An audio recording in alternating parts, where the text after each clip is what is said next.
Bon, et là qui ndenge nini? Et là qui poye. Ngai na ko mona démarche ya mwana ezali ko changer. Na ko tuna ye mais yo démarche ezo changer ke boye likambo nini? Ya bombanga, ya le bon maman je me suis connue. Maman je me suis connue. Maman j'ai mal quelque part. Ni vendredi à le 29. Na tindia kendo sokola. Tango ya zo kendo sokola. Na moni mwana tenga mi vrai ko tenga mama soko etali likolo. Ngalobi oh likambo nini? Yaka papa lobanga vérité. Nini ezo leka. Nini eko leka. Alobi maman, je vais te dire la vérité. Tango akomi outi na douche abimi natala mwana akitisi kilote. Bon, donc masoka mwana baby. Masoka mwana baby parce que professeur Debi Kasai alobi masoka mwana baby ezali traumatisé. Donc a pénétré mwana jusqu'à 12 cm. Document tout yali. Ya professeur Kasai na ya docteur Kala.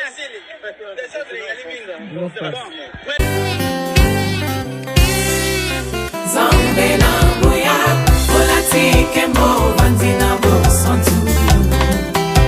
Ozinga mina bangelo, akoye mela kayo tongo pe popa. Zambe na boya, olatike mo bandina bo santu. Ozinga mina bangelo, akoye mela kayo tongo pe popa. MDG TV, une chaîne Wint pour la cause de Christ. Mafuta Yasika, Mafuta Yasika, Mafuta Yasika.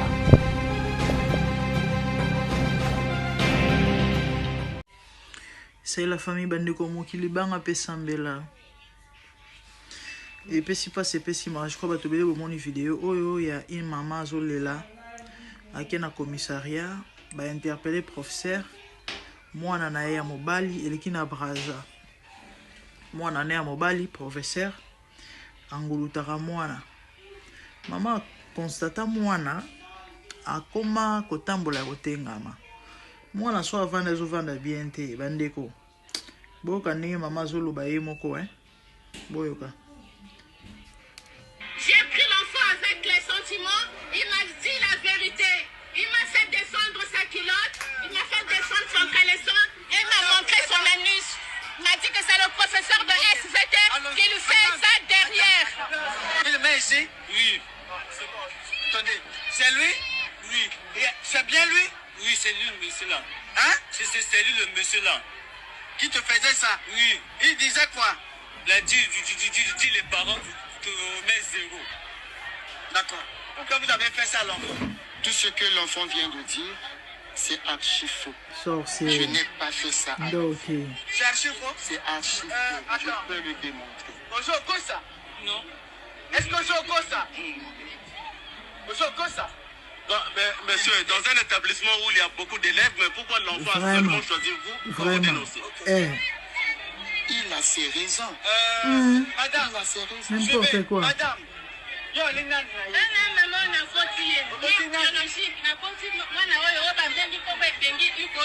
et là qui ndenge nini? Et là qui poye. Ngai na ko mwana démarche ya mwana ezali ko changer. Na ko tuna ye mais yo démarche ezo changer ke boye likambo nini? Ya bombanga, ya le bon maman je me suis connue. Maman je me suis connue. Maman j'ai mal quelque part. Ni vendredi à le 29. Na tindia kendo sokola. Tango ya zo kendo sokola. Na moni mwana tenga mi vrai ko tenga mama soko etali likolo. Ngalobi oh likambo nini? Yaka papa lobanga vérité. Nini ezo leka. Nini eko leka. Alobi maman, je vais te dire la vérité. Tango akomi outi na douche abimi natala mwana akitisi kilote. Bon, donc masoka mwana baby. Masoka mwana baby parce que professeur Debi Kasai alobi masoka mwana baby ezali traumatisé. Donc a pénétré mwana jusqu'à 12 cm.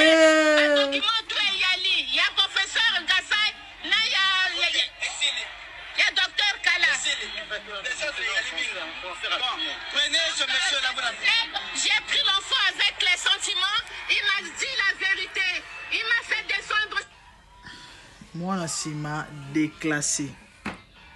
Professeur, kotungola mwana bato na sima bandeko na ye na video oyo po kaka na benda depuis je sais pas combien de jours quelques jours awa bo constater na sali ba vidéo presque chaque jour pour na ko benda baboti matoi ko alerter ba parents to veiller na bana lisu likolo ya lisu conseil kaka te ko surveillance kaka te mais ya le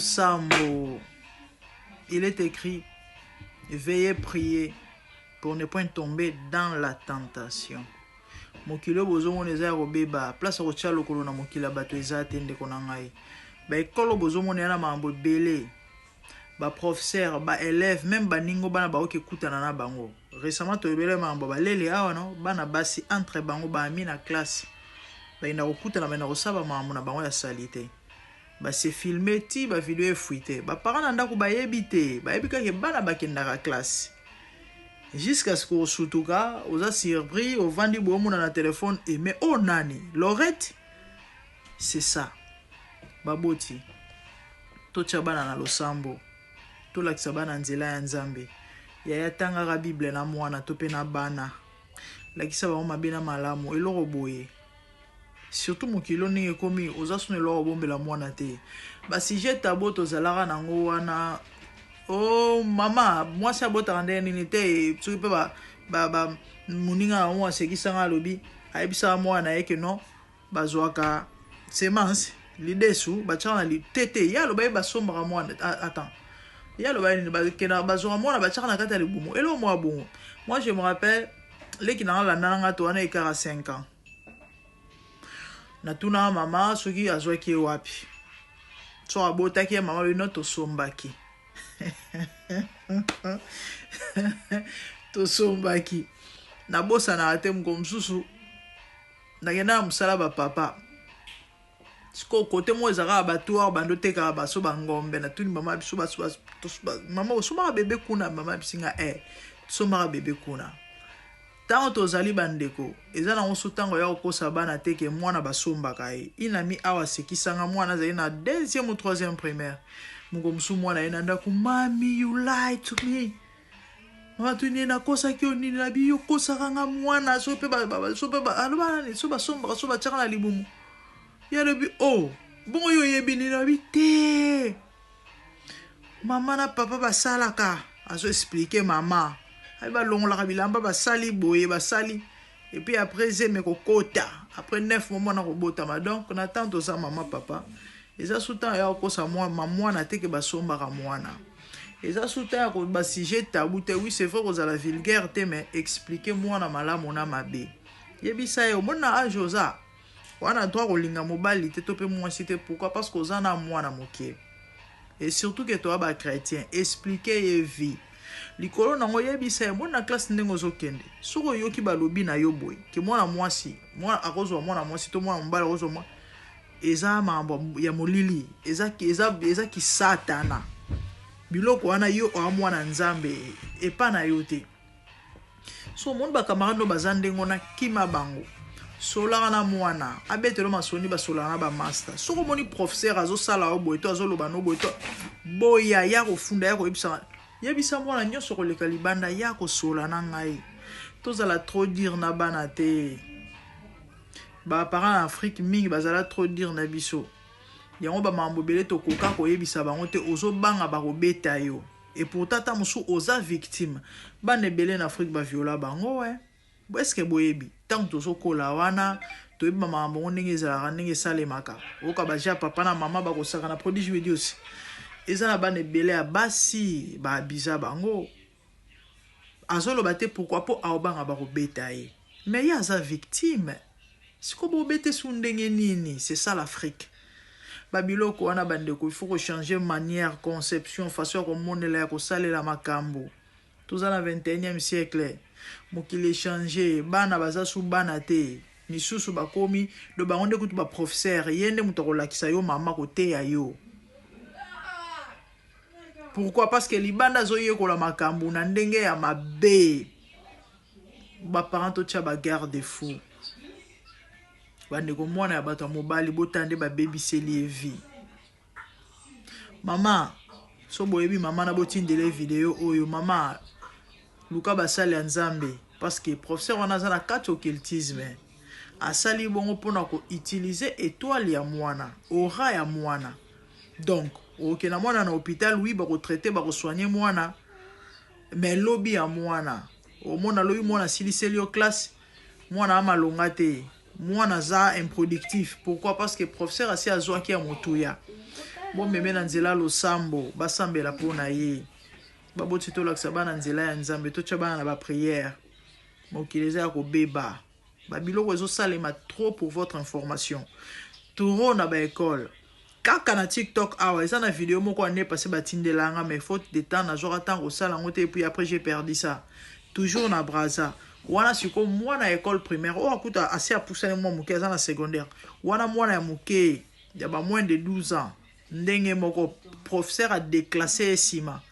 Mama eko lela na ma ya misu. Malheureusement bakangi professeur batindie na commissariat quelque temps après babimisa na bangoye. Batika et pourquoi? Parce que la plupart bat basala biloko ba bakisi. Et l'État, la plupart baza ba agent l'État baza na kata ba makambo oyo. Yango moni ba protéger ka batu oyo. Ah oui. Ba protéger ka batu oyo ba pédiatre ba protéger bango.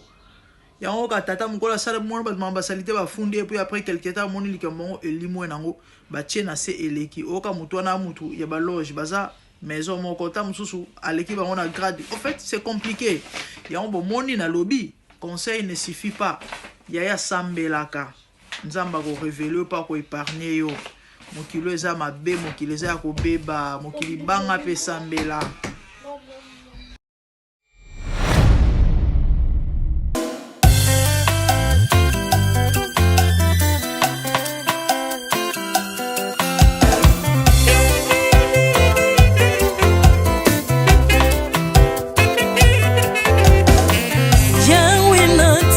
Mokili yo na monite natangi na histoire ya monde na monite naluki na yemba pete toze pour passer Seigneur, je n'ai pas pris non plus entendu parler oui akoka la yo Yesu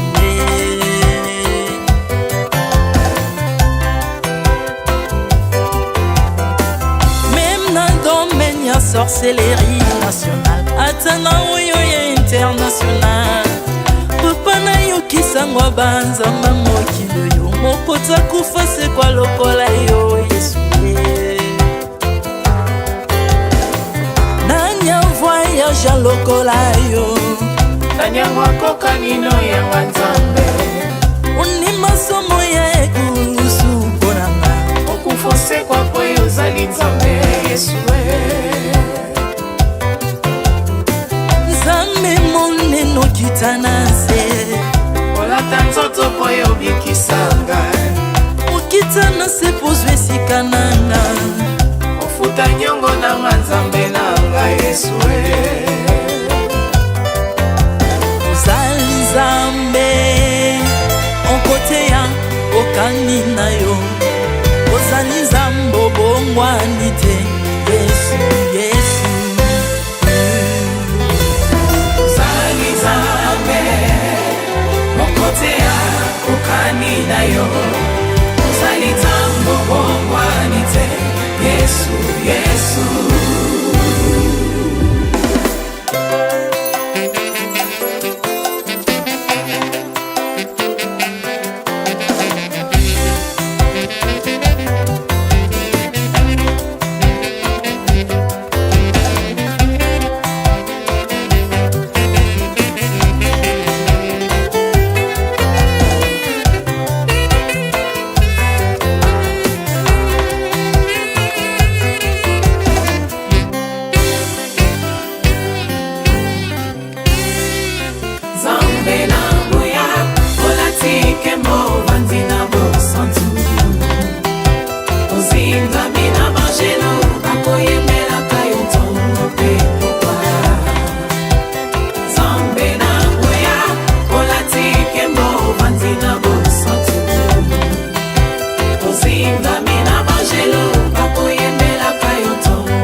Ay, ay,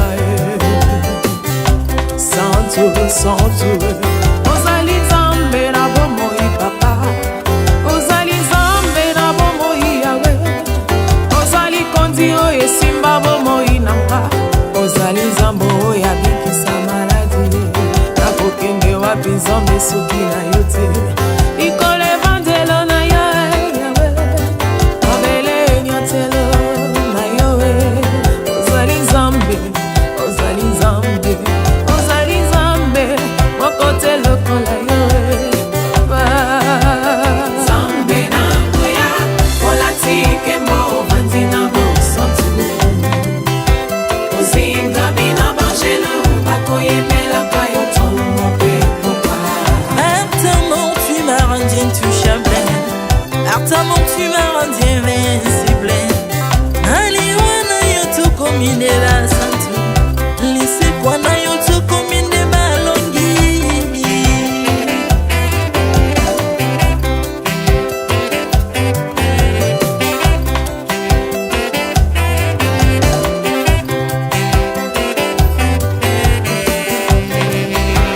Nzambe na nguya olatike mo vandi na bosantu ozinga bina bangelo bakoyebelaka yo ntongo mpe mopa Nzambe na nguya olatike mo vandi na bosantu ozinga bina bangelo bakoyebelaka yo ntongo mpe mopa Autrefois ngai nazalaki binzo ndoki akolianga lolenga lingi mais par son son na se métamorphosé osimingo sambwe maladi na miso olengo bebi naza toxique grâce à lui